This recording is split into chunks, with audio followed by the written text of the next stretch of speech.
নমস্কার, আমি মোনালিসা। আপনাদের সকলকে স্বাগত মনের রাঙিনায়। আমাদের সঙ্গে দ্য গাইডেন্স পয়েন্টের কর্ণধার স্যার বনজিৎ মৈত্র আছেন। উনি আমাদের সাথে কিছু কথাবার্তা বলে কিছু প্রশ্ন উত্তরের মাধ্যমে আমাদের শ্রোতা বন্ধুদের হয়তো অনেক উপকারে লাগতে পারেন। মানে এই আশাটি মোনালিসা ম্যাডাম আমার কাছে রেখেছেন। তার মানে বিষয়টি অবশ্যই মন কেন্দ্রিক কোনো একটা ব্যাপার থাকবে, কারণ যেহেতু উনি বললেন যে মনে রাঙিনা। হ্যাঁ, বলুন আপনার কি স্যার, কাউন্সিলিং ব্যাপারটা কি? যে কোনো কিছুকেই একটা প্রথাগত তকমা দেওয়া আমাদের মানুষের একটা স্বাভাবিক ধর্ম। আজকে যদি আমরা বলি সাহিত্য কি, তাহলে সাহিত্য হলো মনের প্রবুদ্ধ চৈতন্যের বাংময় প্রকাশ। এখন এই কথাটা যদি আমি বলি, তাহলে এই কথাটা মানে কারোর কাছে সুস্পষ্ট হতে পারে, কারোর কাছে মানেটা অস্পষ্ট হতে পারে, কারোর কাছে মানেটা আধা স্পষ্ট হতে পারে। এখন কাউন্সেলিংকে যদি আমি প্রথাগত তকমা এই জায়গাটাতে যেতে যাই, তাহলে একটা প্রথমে আমাদের বুঝে নিতে হবে কাউন্সেলিংটা আমরা কাদের করছি। কারণ আচরণের বিজ্ঞান, মানুষের আচরণ, এটা হচ্ছে একটা খুব বড় দিক। তাহলে সেই মানুষেরই হচ্ছে কাউন্সেলিং, এবং কাউন্সেলিং তাদের জন্য যারা হ্যাঁ এবং না বুঝতে পারে, যাদের ইনসাইট আছে।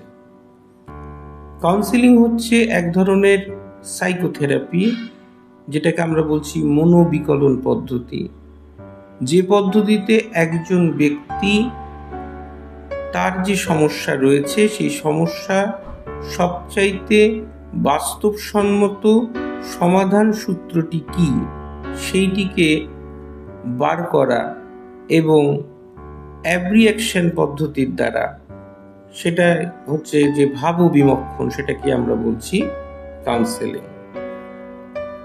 এবং এই যে কাউন্সেলিং, সেটা কি না, সমস্যাগত মানুষ, দহনে বন্ধিত মানুষ, জীবনের প্রতি পদক্ষেপে সেই শিশু বা শৈশব অবস্থা থেকে চালিত হতে হতে, জারিত হতে হতে প্রৌঢ়ত্বের গহন সিন্ধুকে অতিক্রম করে যতক্ষণ তার বোধ রয়েছে, এবং কোথাও সেই বোধের জগতের একটু ঘেঁটে যাওয়া বা গুলিয়ে যাওয়া জায়গা রয়েছে, কোথাও আটকে যাওয়া জায়গা রয়েছে, কোথাও ডিসিশন নিতে না পারার জায়গা রয়েছে, যেটা তাকে সমস্যায় ফেলছে। সেই সমস্যার সবচাইতে বাস্তবসম্মত সমাধান সূত্রটি কি, সেটা বার করাই হচ্ছে কাউন্সেলিংয়ের কাজ। অর্থাৎ সেখানে আমরা যেটা বলি সেটা হলো অ্যাব্রিয়েকশন পদ্ধতির মাধ্যমে। স্যার, কাউন্সেলিংয়ের দ্বারা যে কাউন্সিলই রয়েছে তার যে সমস্যা আছে সেটার সমাধান কি সম্ভব? যে হচ্ছে কাউন্সেলি, সেই কাউন্সেলির অবশ্যই সমস্যার সমাধান সম্ভব, কারণ আমি বলেছিলাম যে পদ্ধতিতে একজন ব্যক্তি তার যে সমস্যা রয়েছে সেই সমস্যাটারকে আমরা বিশ্লেষণ করি, সেইটার তথ্যানুসন্ধান করা হয়, যাতে সেই সাহায্য প্রার্থীর ভেতরে সেই আত্মপ্রত্যয়টা জেগে ওঠে এবং সে একটা সিদ্ধান্ত নিতে পারে যে তার কাছে সমস্যার সবচাইতে বাস্তবসম্মত সমাধান সূত্রটি কী আছে। কারণ সমস্যার সমাধানটা কিন্তু রঙ্গমঞ্চে তাকেই করতে হবে, কাউন্সিলর কিন্তু গিয়ে তার সেই রঙ্গমঞ্চের সমাধান সূত্রটি করে দিয়ে আসবেন না। তাই জন্য তাকে নিজে থেকে সেই সাহায্যপ্রার্থী সে নিজেই যাতে সিদ্ধান্ত নিতে পারে তার হাতে সমস্যার সবচাইতে বাস্তবসম্মত সমাধান সূত্রটি কী আছে। আমরা কি করছি, যে সাহায্য প্রার্থী আছে তার কাছ থেকে যে তথ্য আমরা পাচ্ছি সেই তথ্যের অনুসন্ধান করতে হয়, সেটাকে বিশ্লেষণ করতে হয়, যাতে সাহায্য প্রার্থীর এই সেলফ এস্টিম জাগ্রত হয় এবং সে তার সমস্যাকে সমাধান করতে পারে। আচ্ছা স্যার, তাহলে ব্যাপারটা হচ্ছে কাউন্সেলিংয়ের মাধ্যমে আপনারা কাউন্সিলির মানে এটা হচ্ছে মনোবলটাকে বৃদ্ধি করেন, তো আত্মনির্ভর হতে সাহায্য, আত্মনির্ভর, কারণ এখানে একটা বিশ্বাস ফিরিয়ে আনেন। সহায়তা প্রার্থী যাতে স্বয়ংসম্পূর্ণ হতে পারে, তার মধ্যে যাতে আত্মপ্রত্যয় জেগে ওঠে, তার মধ্যে যাতে আত্মোপলব্ধি জেগে ওঠে। অর্থাৎ তিনটে বিষয় আসলাম: সহায়তা প্রার্থীকে স্বয়ংসম্পূর্ণ করা, তার আত্মপ্রত্যয়কে জাগানো, তার আত্মোপলব্ধিকে বাড়ানোই হচ্ছে অন্যতম লক্ষ্য হলো কাউন্সেলিংয়ের। অর্থাৎ কাউন্সিলিং পদ্ধতির এটিই হচ্ছে অন্যতম লক্ষ্য। এখানে কাউন্সিলরের কিন্তু একটা ভিতরের দর্শনবোধ এটা কিন্তু কাজ করে। এটা খুব বড় কথা। এই সূত্রের আঙ্গিকে, এই বিষয়টিকে, সমাধান সূত্রটিকে বার করার প্রযত্ন। আচ্ছা স্যার, এই কাউন্সিলি যারা আসছে তারা কি আপনাদের কাছে কোনো স্ট্রেস নিয়ে আসে? তো সেটা যে কোনো কিছু কারণে নিয়ে আসতে পারে, কারণ আজকের পৃথিবীতে চলতে গেলে স্ট্রেসের সাথে আমরা প্রতিনিয়ত মানুষকে, হয়তো এটা বললে ভুল হবে না, কোথাও সে সহবাস করে। ওই যে একটা কথা আমরা বলি, তোমারে তাই এড়াতে চাই, এড়িয়া যাই ছলি। অর্থাৎ এড়াতে কিন্তু আমরা স্ট্রেসকে চাই, কিন্তু স্ট্রেসকে আমি কিভাবে এন্টিটি দিচ্ছি তারও কিন্তু একটা প্ল্যাটফর্ম আছে। যেমন আমি একটু বললাম, যেমন এটা হতে পারে যে অনিয়ন্ত্রিত উত্তেজনা, এটার একটা পরিকাঠামোগত নাম আছে, এটাকে আমরা ম্যানিক বলি। পীড়ন বা চাপ, এই কথাটাকে আমরা বলি হচ্ছে স্ট্রেস। অর্থাৎ পীড়ন বা চাপ, এটাকে আমরা বলি স্ট্রেস। স্ট্রেসের ভাগ আছে, পজিটিভ স্ট্রেস আছে, নেগেটিভ স্ট্রেস আছে। অ্যাকচুয়ালি স্যার স্ট্রেস জিনিসটা কি? স্ট্রেস হচ্ছে চাপ, স্ট্রেস হচ্ছে পীড়ন।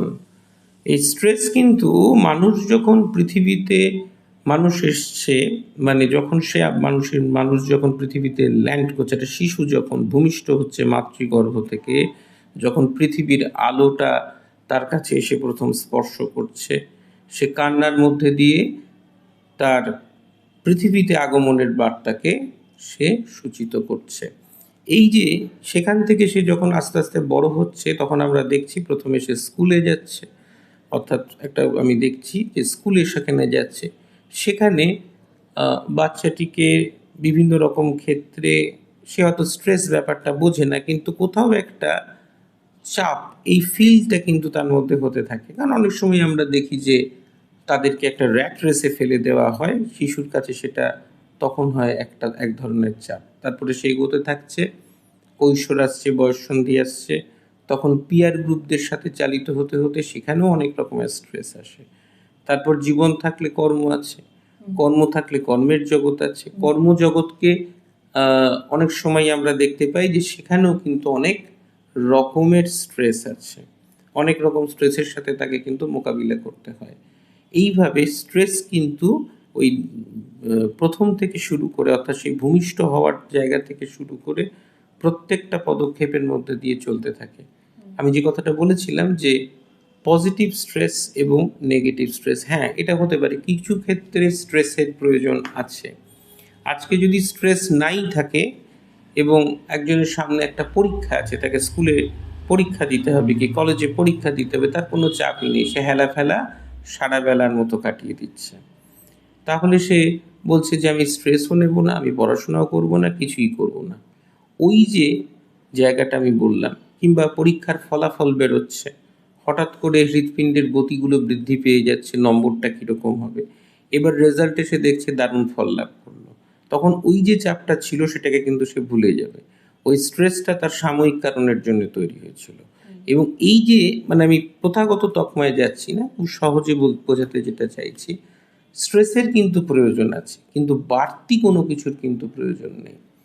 ওই যে বলেছিলাম, সহজ জীবনকে যখন তুমি জটিল করে ফেলছো নিজেরই অজান্তে, নিজেরই জ্ঞানে কখনো অজ্ঞানে, তখন কিন্তু স্ট্রেস তার মোচড়গুলোকে তোমার মধ্যে সংরাগ সৃষ্টি করবে। এটা হচ্ছে ব্যাপার। কিন্তু স্ট্রেস একদমই নেই, আমি প্রচণ্ডই কুল, সেটা কিন্তু নয়। কিছু ক্ষেত্র আছে যেখানে স্ট্রেসের প্রয়োজন অতি অবশ্যই আছে, কিন্তু ওভারলোডেড যে স্ট্রেস, সেটা কিন্তু মনকে বিক্ষত করে, মনকে বিক্ষিপ্ত করে, সেখানে তার চলাচলকে বিঘ্নিত করে, সেখানে তার আচরণকে বিঘ্নিত করে। এবং স্ট্রেস যখন আছে, হয়তো ম্যাডাম এই প্রশ্নটা হয়তো করবেনই পরে, আমি সেই জন্য এর একটা ওই সহজে একটা প্ল্যাটফর্মে বলে দিচ্ছি যে স্ট্রেসের পাশাপাশি যে হাত ধরাধরি করে চলে আসতে থাকে তার নাম হচ্ছে ভেগ ফিয়ারফুলনেস, তাকে আমরা বলি অ্যানজাইটি। অ্যানজাইটি কথার অর্থ হচ্ছে দুশ্চিন্তা।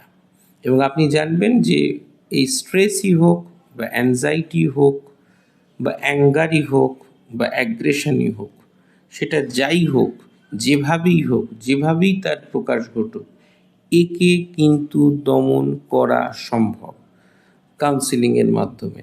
এবং সেই কোয়ালিটিস যদি কাউন্সিলরের থাকে, অবশ্যই তার তো প্রথাগত কোয়ালিফিকেশান থাকতে হচ্ছে, কিন্তু আমি বলছি তার সেই কোয়ালিটিস যদি থাকে, কাউন্সিলরের যদি কোয়ালিটিস থাকে, তাহলে কিন্তু এইখানে সে তার কাউন্সেলিংকে তার সেই স্ট্রেস থেকে, ওই যে একটা কথা বলেছিলাম, আত্মপ্রত্যয়, তার মধ্যে আত্মোপলব্ধি, তাকে স্বয়ংসম্পূর্ণ করে তোলা, এটা কিন্তু করা সম্ভব। সেটা সমস্ত ক্ষেত্রে, সেটা আমি যে কোনো রকম নিউরোসিসের প্রবলেমে সম্ভব। এবং যেখানে থেরাপির প্রয়োজন আছে তখন সেটা করেন হচ্ছে সাইকোলজিস্টরা, সেটা হচ্ছে সম্পূর্ণরূপে হচ্ছে থেরাপির পার্ট। স্যার, একটা কাউন্সেলিং এর ব্যাপারে আপনি বলছেন যে সুযোগ্য একজন কাউন্সিলর হতে হয়। পুঁথিগত বিদ্যার কথা আমি বলছি না, কিন্তু পুঁথিগত বিদ্যাটা তো লাগবে, পুঁথিগত বিদ্যা তো কারণ আমরা তো লাগবেই। হয়তো এটা এরকম ব্যাপার ছোটবেলা থেকে আমরা, তাহলে তো এরকম হতে পারে যে একজন মানুষ সে হয়তো খুব ভালো মানুষকে সমস্যার সমাধান করছে, আমরা অনেককেই দেখতে পাই, তার কিন্তু প্রথাগত শিক্ষা দীক্ষা নেই, একদমই নেই। আকবরও কিন্তু মানে অক্ষর জ্ঞান ছিল না, কিন্তু আকবর কিন্তু দক্ষ প্রশাসক ছিলেন, সেটা একটা অন্য ব্যাপার, কারণ তার ভেতরে কিন্তু সেই সেলফ এস্টিমটা ছিল, তার ভেতরে সেই প্রশাসকের ব্যাপারটা ছিল। আজকের যুগে আকবর তো নেই, তো যাই হোক, এটা একটু রসিকতা করে বললাম। অবশ্যই কোয়ালিফিকেশন একটা মাত্রা তো অবশ্যই আছে, এছাড়া আর কি কোয়ালিটিস অবশ্যই। দেখুন, এটার উপরে বলতে গেলে এটার অনেক কোয়ালিটিস আছে।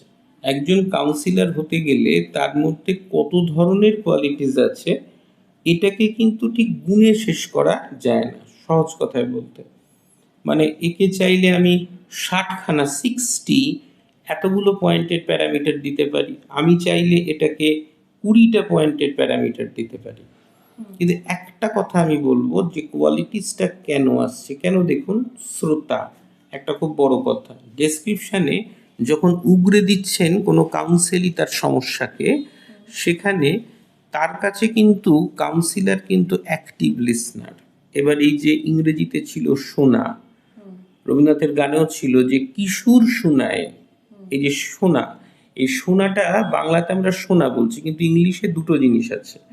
এটার মধ্যে একটা কথা হচ্ছে হিয়ারিং, আমি কান দিয়ে শুনলাম হয়ে গেল, একটা আমি কান দিয়ে শুনলাম কিন্তু হৃদয়ে তাকে আমি অনুপ্রবেশ করালাম।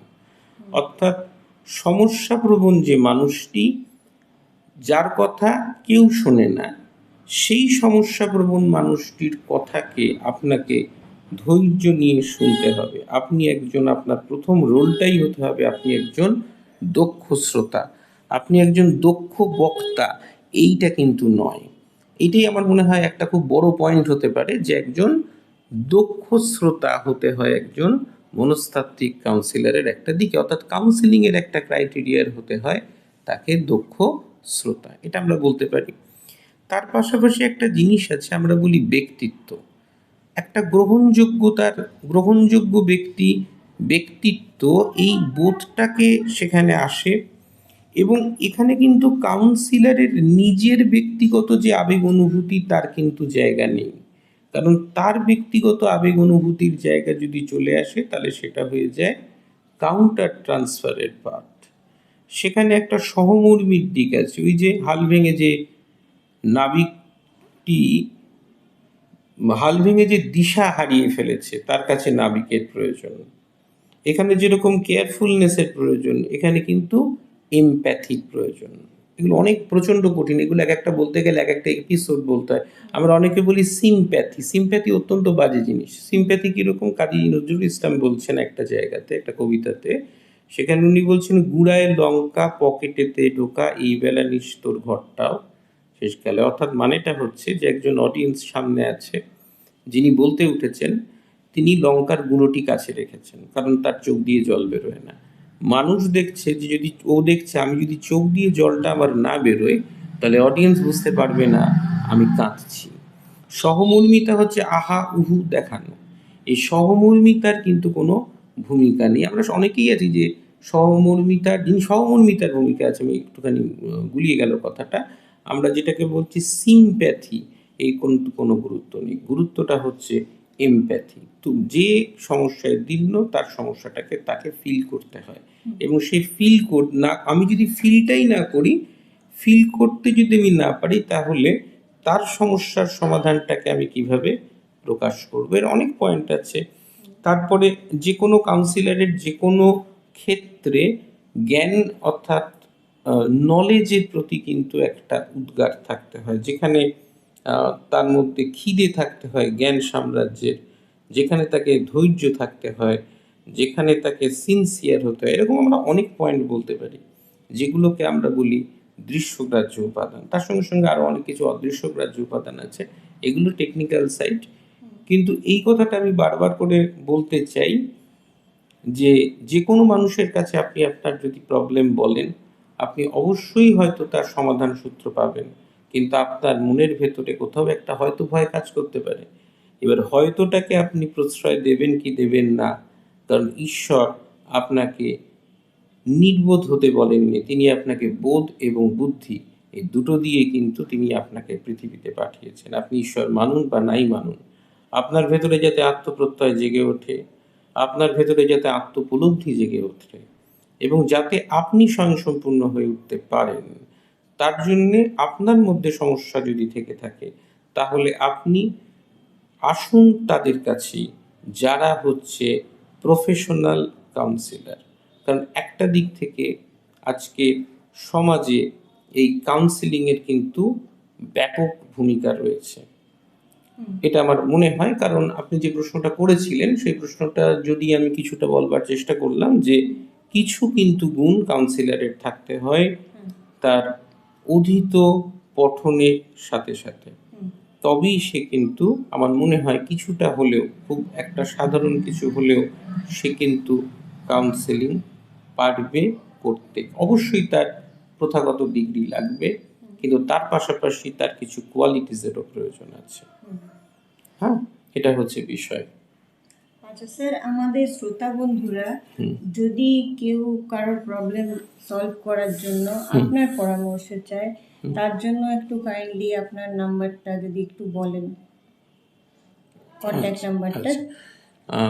যেহেতু ম্যাডাম প্রশ্নটি করলেন, প্রশ্ন হলো যদি কারুর মনে হয় যে তার মধ্যে কোনো একটা সমস্যা আছে, সে আত্মপ্রত্যয় জাগাতে চায়, সে তার নিজেকে স্বয়ংসম্পূর্ণ করতে চায়, এবং সে পৃথিবীর পথে চলতে গিয়ে, জীবনের পথে চলতে গিয়ে, সে যাতে সেই প্রবলেমকে দীর্ণ করে না রাখতে চায়, এটা সম্পূর্ণ তার ব্যাপার।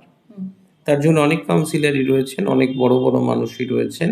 যদি তার মনে হয় কোনো কারণে, যে প্রশ্নটি আপনি করলেন যোগাযোগের ঠিকানা, তাহলে সেই যোগাযোগটি তারা করবেন the guidance point. The guidance point হচ্ছে বাগুইহাটিতে অবস্থিত। ফোন নাম্বারটি আমি বলে দিচ্ছি, 6291243152। আমি একবার রিপিট করছি, 6291243152। এবং পাশাপাশি ডেসক্রিপশন বক্সে ফোন নাম্বারটি দেওয়া থাকবে। আপনারা কিন্তু প্রফেশনালি যদি যোগাযোগ করতে চান, তাহলেই ফোনটি করবেন। আর আমাদের যে চ্যানেলটি আপনারা দেখছেন, যে কথাটি ম্যাডাম বললেন, যে চ্যানেলটি উনি রেখেছেন মনের আঙিনা, যেখানে আমাকে উনি ডাক পাঠান, আমাকে উনি বলতে বলেন, সেটা আপনারা একটু চোখ রাখবেন। সেই চোখ রেখে আপনারা আমরা সবাই মিলে এই জীবনের পথটাকে সুন্দর করে তুলি, যাতে আমাদের নিজেদের মধ্যে আত্মপ্রত্যয়, আত্মোপলব্ধি এগুলো জেগে উঠতে পারে। ওকে স্যার, অশেষ ধন্যবাদ আমাদেরকে সময় দেওয়ার জন্য। ধন্যবাদ। এবং যারা শ্রোতা বন্ধু রয়েছে তারা প্রত্যেকে খুব খুব ভালো থাকো, কারণ জীবন খুব ছোট। সেই জীবনটাকে তুমি যতটা সুন্দর করতে পারবে এবং অবশ্যই সঠিক পথে, ততটাই জীবন তোমাকে রঙিনভাবে সুন্দর হয়ে তোমার কাছে ধরা দেবে। তাই প্রত্যেকে ভালো থাকো এবং ঠাকুর শ্রী রামকৃষ্ণের কথায় আমরা প্রত্যেকে যেন রসে বসে থাকতে পারি। আমাদের মধ্যে জেগে উঠুক সেই আত্মোপলব্ধি, আমাদের মধ্যে জেগে উঠুক সেই আত্মপ্রত্যয়।